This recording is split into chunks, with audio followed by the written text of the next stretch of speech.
Hi, it's Andy. Hi, it's Dave. Hi, it's Kirk. Welcome to the A.D.K Rock and Metal channel. Today we are doing our breaking down and ripping apart series where we basically take these great metal songs, we break them into 1 minute sections where we then go away and we digest them and we discuss it and pull it all apart, etc. So we've already watched this video, so it's not a reaction where we're going to watch it on screen with you, but we are going to play you each of the minutes that we're going to talk about. So you'll get a minute, then we'll talk about it, then we'll play you another minute, etc., etc. So without further ado, I should tell you what song we're doing. We are going to be talking about. I was about to go straight into that. Here's your first minute. No, we should actually tell you what we're going to do today. It is Iron Maiden's classic "Run to the Hills," coming out from 1982. So Iron Maiden. If you don't know who Iron Maiden is, why the fuck are you watching a rock and metal channel? Because you really ain't got a fucking clue, have you? At that point. Oh, they're new band. I only like Falling in Reverse. You snob. So they've been around since 1975. This was the first album that they did, which had Bruce Dickinson on. And he doesn't get any writing credit on the album, but he actually did get involved in the writing because of he had some contractual issues with Saxon that meant he wasn't allowed to officially. Samson, sorry, I only had an S in it. Sorry, so with Samson, which meant he was not allowed to be officially writing. And an O and an N. I guess close. It was an S and N. It could have been. Yeah. I don't know. It could have been Satan. I don't know. This was off of the Number of the Beast album, and it relates to Native Americans versus European settlers, is what this song is all steered about. I think. I'm fairly certain. Anyway, we're going to play the first minute of the song, and then we will start to take it. We'll go through it. So here's the first minute for you at home.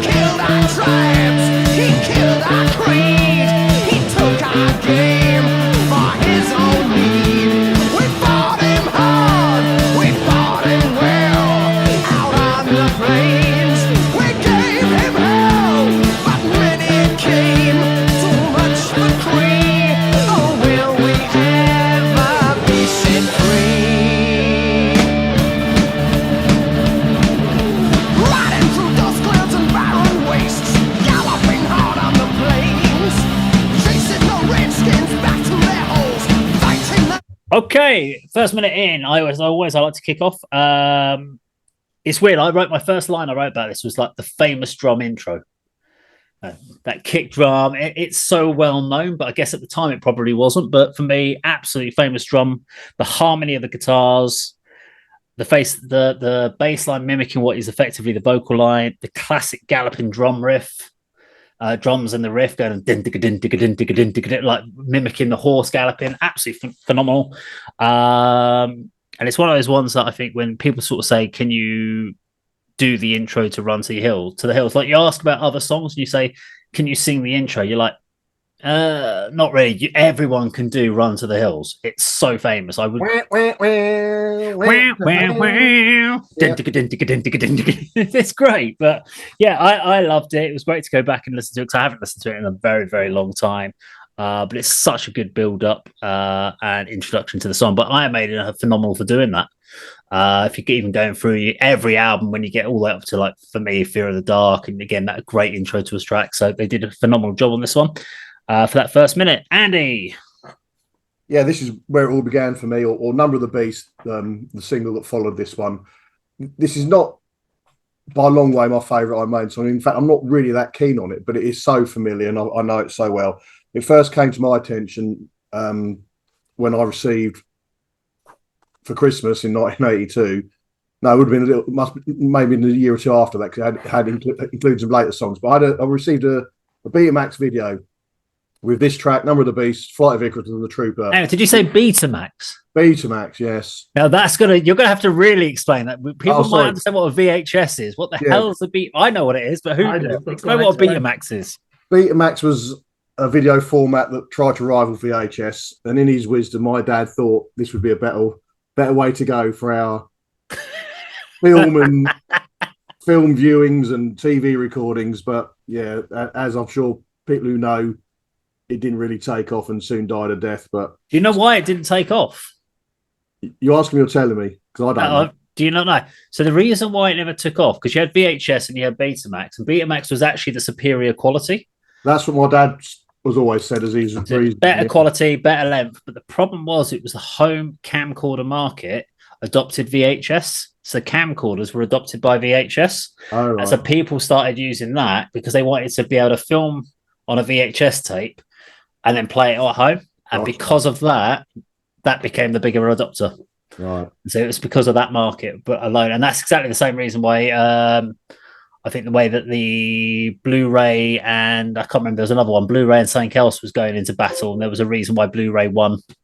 Was a very similar thing. It was because of some type of technology adopted it before the other one, even though it wasn't the better quality. But yeah, there you go, Betamax versus VHS. Yeah. Sorry, go on, Andy. That's right. Yeah, go back to the video. So I know virtually every frame of this song and this video, and I've always thought, because I used a very similar style to the follow-up video, Number of the Beast. It appears, I think it's recorded at the Hammersmith Odeon with their live setup with all the lighting rig and the amps, Marshall amps stacked up at the back of the stage, and it's intercut with old sort of black and white film footage. And as you said, Dave, it's about European colonization of North America and Native Americans, and it's told sort of from both viewpoints, both the Native Americans and the invaders, if that's for want of a better word. I mean, that's how it kicks off.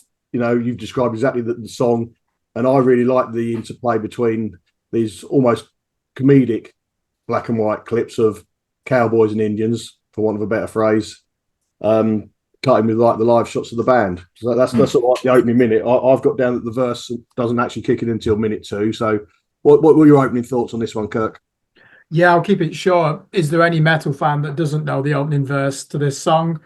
And it's especially that part with the pitch bends of guitar laying the melodies for Bruce Dickinson's vocal lines. That, to me, seems taken or influenced by the War of the Worlds soundtrack, at the beginning.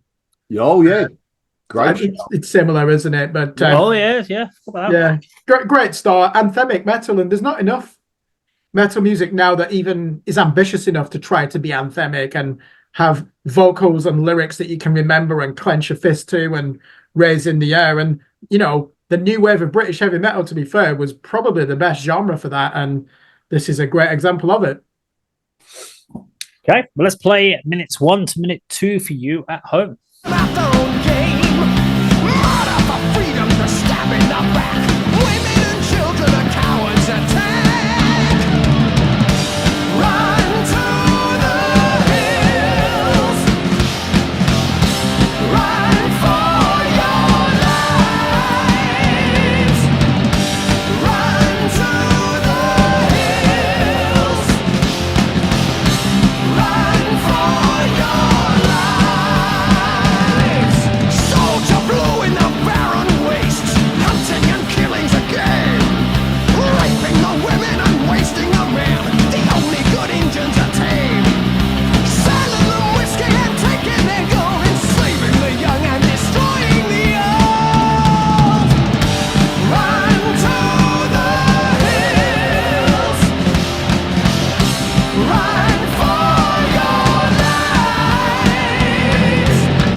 Okay, so this is where we've obviously had the verse, right? And we also have the first chorus in this section. So we're getting all sections. For me, the verse was fine. It's great. It's galloping away. What I love is the build up to the chorus, especially the drum fill. That just like that little nice thunderous run across the toms. Absolutely love that. You don't see that very often. It was something very much of like the 80s new wave of British heavy metal. Nowadays, it feels too cheesy. But in the 80s, that was just a great feel. I love the 3-part harmonies over the chorus. Run for your life. You've got all these vocal layers in there, absolutely huge, massive dynamic structures within this chorus. Great production as well.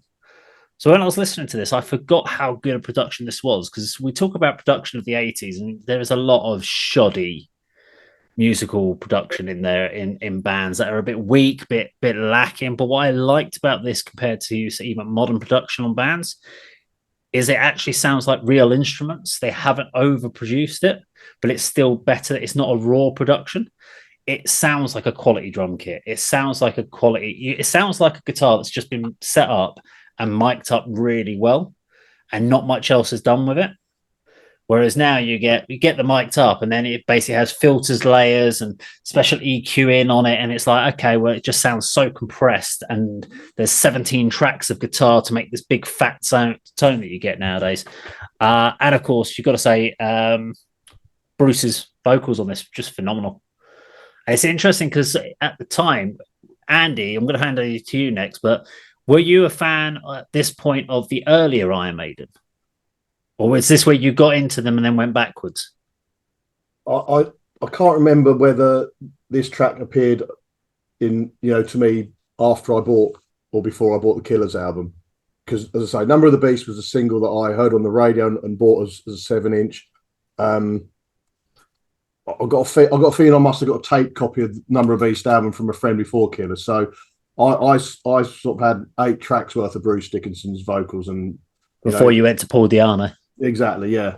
I mean, when this was released as a single, I think any Iron Maiden fans must have been absolutely delighted with the changes the band had made. I mean, I'm sure Di'Anno was well revered and was missed by some, but as you say, Dickinson's vocals in the chorus are just absolutely incredible. You mentioned the sort of 3-part harmonies.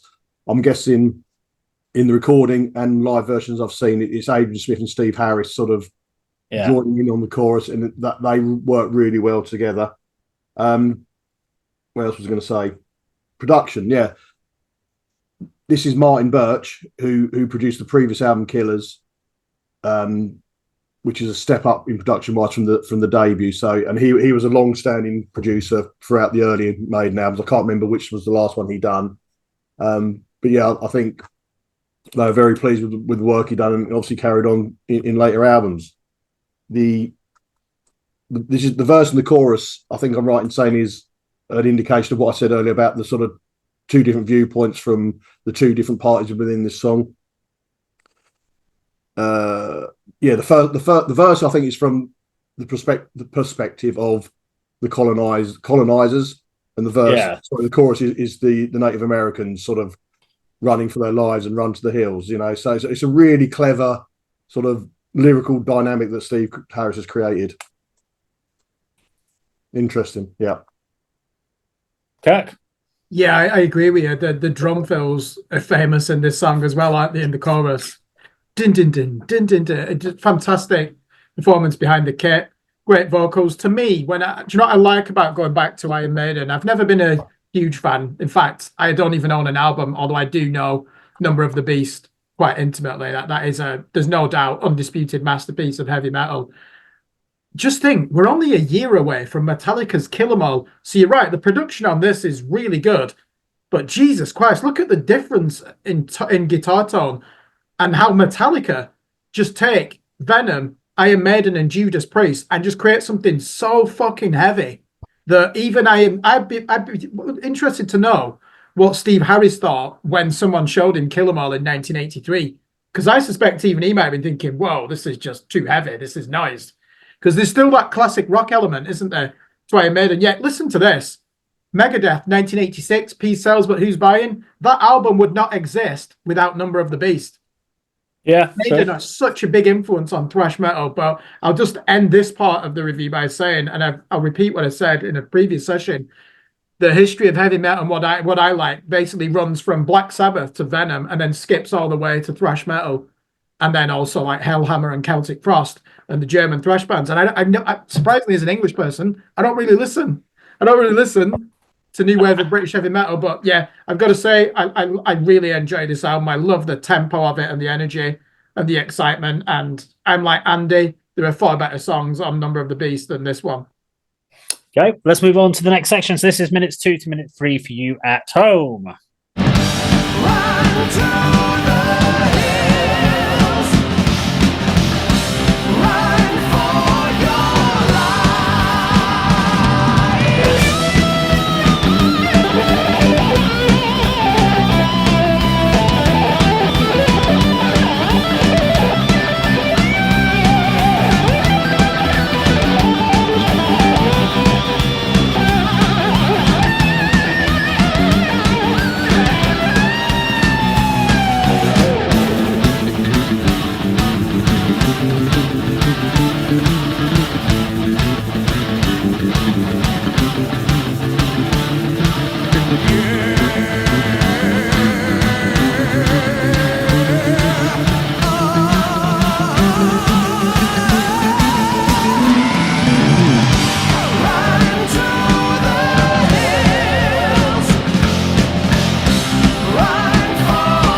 Okay, I've got quite a bit of notes around this one. I made a mention here about the humor of the band.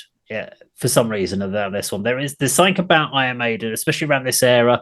It also makes me think about when they did. I can't remember whether it was this song that they did on or one of their other ones. It must have been where they did it on a live German TV show and they had to mime to it. And they literally just kept all just swapping instruments and all taking in turns with the microphone because they were like, well, we're not going to mime, we're not. But if you're going to make us mime, we're just going to piss us around. And it just makes me reminds me about how much humor there is in this band. There's a phenomenal solo in this point. Absolutely love that. I like the fact that I was listening to the guitar tone of the solo and it is really raw. Again, it just sounds like he's gone, I'm going to whack a booster on this and then that's it. There's no overcomplication of going, well, let's put some extra tremolo on there and then put a wah pedal. And it's just like, no, I'll use my standard distortion, just put a bit of boost on it and I'm just going to shred it. And it sounds great. And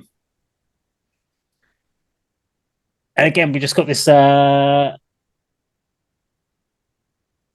was something around, I was working here, it's like a real punchy build up, but there's a weird fuzzy, like a fuzzy tone underneath some of the instrumentation that I've never listened to before until I was listening to it on headphones. I'm like, has that always been there? There's like a weird, like some little effects they use in there, which might be just some sort of bit of the feedback from the distortion or something else in there, but I've never noticed it before. And it was actually really cool. I like the fact that it was just adding a little bit of extra texture in there. But yeah, humor and solo, I really liked. Andy.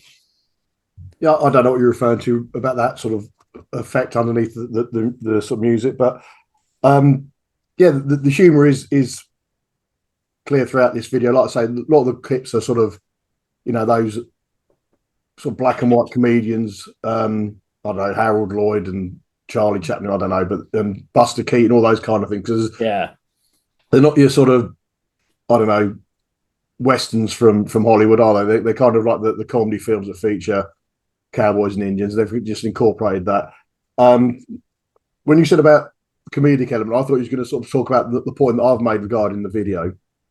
And this is a bit of a bugbear of mine because, as I've said before, where sort of obviously they're miming along to the track, recording the music video, but there's a glaring error for me. And you explained last time we discussed this that yes, they probably realised that, but because of filming on actual sort of film rather than digital, tape rather than some of the digital formats we use today, it wouldn't be so easy to sort of correct it in post and make it right. But there's a bit where the end of the second chorus, Bruce Dickinson looks at whoever is on his right, Steve Harris or Dave Murray or whatever, and he sort of, I don't know, sort of pulls like a strange face as if he's sort of gesticulating to them some reason. And then he's got the run for your la, and he's like nowhere near reaches the end of the note. Microphone's away, and he's off towards the back of the stage. And I've seen it so many times it just sticks in my mind. I know it's coming, but the solo. I'm not a huge solo guy, but I really like the solo on this. It's a classic heavy metal guitar solo, sort of classic heavy metal song. So it's really, really good. Kirk. Yeah, this should be a classic on the karaoke as well. You can imagine being in Japan, being in one of those karaoke boxes, and then. Why does it have to be Japan? I'm obsessed with that country. There is karaoke in other countries in the world. Well, it's because I'm obsessed with that country, and I'm just watching a Japanese drama where some of the action takes part in a karaoke bar. And but this is, again, we said, if you had a list of top of 10 heavy metal anthems, this would be on there, wouldn't it? And they don't let you forget the chorus, by doing 2 renditions of it at the end. I would just say with this, again, going back to what I said, just think how they moved hard rock on to heavy metal along with Judas Priest. And then a year later, you've got Slayer and Celtic Frost and bands like that. Raise the glass. And they play such a pivotal role. And again, the timing of this song, was it 3 minutes 50? Perfect for radio. I mean, I don't think they've made any compromises whatsoever. Certainly not in 1982. And this album got to #1, didn't it, Andy? I'm pretty sure it did. I don't know. That's a phenomenal achievement. It was very difficult to get to #1 in those days. You were shifting a lot of units in the UK to do that. And it's easily their biggest selling album as well. But Andy, am I right in thinking Peace of Mind, the follow-up, is your favourite? No. predecessor. Oh, Killers. killers. Killers. Of the Dickinson albums, I'd say this one is, yeah. You know, I'm a Fear of a Dark guy, me. for a number of reasons. I mean, fantastic artwork. I mean, the Iron Maiden albums by Derek Riggs. You've got the image, and then you'll be sitting there listening to it, and you'll spot other things. You know, I didn't realise. Well, I've seen things on sort of various groups and on forums about things that I hadn't even seen like decades later that are hidden in that artwork, and it's a really, really good image. I remember having T-shirts of it. I remember drawing it and you know, as best I could. And yeah, not this single. I mean, the single artwork isn't great in my opinion, but the Number of Beast album is absolutely iconic. Okay, let's do the last 51 seconds of the song there for you at home.